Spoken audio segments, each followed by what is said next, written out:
This will be a tutorial about using NightPro. This tutorial is specifically for our waitresses and our hostesses. First, I'm going to show you each of the buttons and give you a brief description of what they do. Starting in the top left corner, there are 3 bars. This is for logging in and out of NightPro. This should be unnecessary as this tablet should stay logged in at all times. Next to that, there is a Hide Stats button. This Hide Stats button will hide the 2 rows of information you see here at the bottom. This information is useful to our managers, so let's leave this on. Next, across the top, there will be a date. Clicking on the date will pull up a calendar.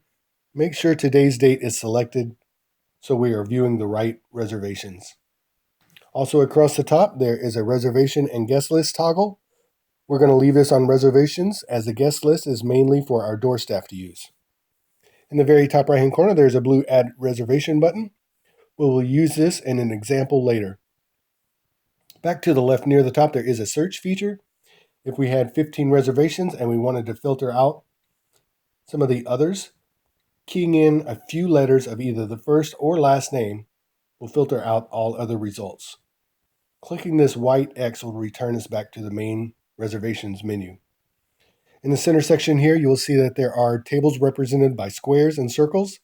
The shape of the icon has no effect. Their color does have meaning. The green tables mean that they are available. Red tables mean that they are reserved.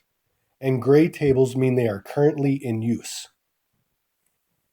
That should cover all the buttons. Now we're going to talk about reservations and seating the guests at their tables. Let's use Mark as an example. Go ahead and let's say Mark was brought to you either by the hostess or he approached you, said, "Hi, my name is Mark. I have a reservation." You can confirm the reservation here in NightPro, and then go ahead and seat Mark at his table as soon as possible and take his first order. After you take his order, you should collect his driver's license and credit card and return to the bar with the order. While the bartender is filling out this drink order, this is the appropriate time to update Mark's reservation and his information. Click on Mark's name and you will see that we have 4 options. These options will change depending on the status of the reservation. There are 3 statuses to a reservation: not checked in, and closed out. For this example, we're going to go ahead and choose check-in. You will see that Mark's table has turned gray, the C3 table here. You'll also notice that the green box in the reservation area also says checked in. If you make a mistake, there is an undo check-in button here. Now that Mark has checked in, we're going to go ahead and click on his name one more time, and we're going to edit the details about Mark.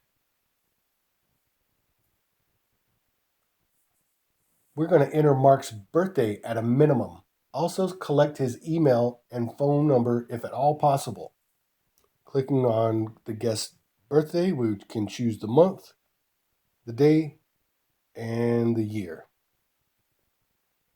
Enter his email address and phone number if at all possible, and we're going to click Save in the top right-hand corner. After you click Save, it will return us back to the main menu. Looks like our seating chart has defaulted to concerts. Let's flip this back over to Proof Rooftop Lounge. And that's it. As you can see, it only takes about 30 seconds to update Mark's information and go ahead and make sure that he's checked in.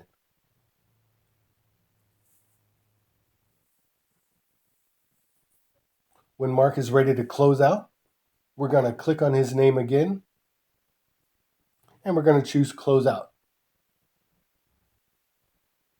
Here you will enter the information about what he spent tonight by adding a receipt.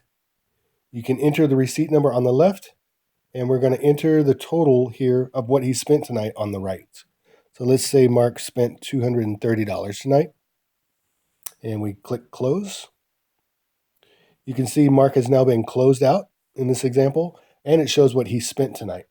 This information will be available to you the next time Mark comes to our establishment and creates a reservation. We'll already know this information about him. While we have this here, we're going to click on his name again, and we're going to enter the edit details. And we're going to click on this notes section right here at the bottom. This is really important. Here is where we're going to enter any information about Mark or his guest that will help us serve him better next time he visits, such as his nickname, his favorite beer, or if he was a good tipper. That information would be very helpful to you guys. So after that information is done, we're going to click Save again. And that should cover everything for Mark. Mark is completely done. Let's do another example here. Jason was a walk-in. He does not have a table assigned. So to assign him a table, it's simple as clicking on his name, assigning him a table. Let's say he wanted to sit here. We're going to click Save in the top right-hand corner. And you'll see that that table is now red, meaning that it's been reserved. After you sit Jason at his table, we're going to go ahead and click Check In. You'll see the table turns gray. You get the green box letting you know that he's been checked in. And the rest of the information will be the same. After Jason has done, you're going to choose Close Out. You're going to add his receipt, how much he spent. And then you're going to edit his details. Make sure you've added his birthday, phone number, and email address, and any notes that'll help us serve him better next time he's here. That covers 2 examples. I think we have one more example, which is going to be a walk-in. Let's say we have someone that just wants to walk in and we want to go ahead and set them at a table. So we're going to use this top right-hand corner button that says Add Reservation. We're just going to key in their first and last name. Let's say it is John. And you can see that NightPro will suggest customers that we've already entered in the past. If we have entered his name in any time in the past, we can just click on his name and it will autofill this information for us. Let's see. There we go. What this is it's a way for us to keep track of our customers. We know how much they've spent, what they spend on average, when was the last time they're here. A lot of information, very useful, especially these notes. These will be really useful to the waitresses and hostesses. Be good to know their names, their nicknames, what they like to drink. You can have all this rating prepared for them. This will help generate more tips for you guys in the future. I guess that's it. I really can't think of anything else. If you have any questions, ask one of your managers and they will contact me and I will answer them for you. Thank you.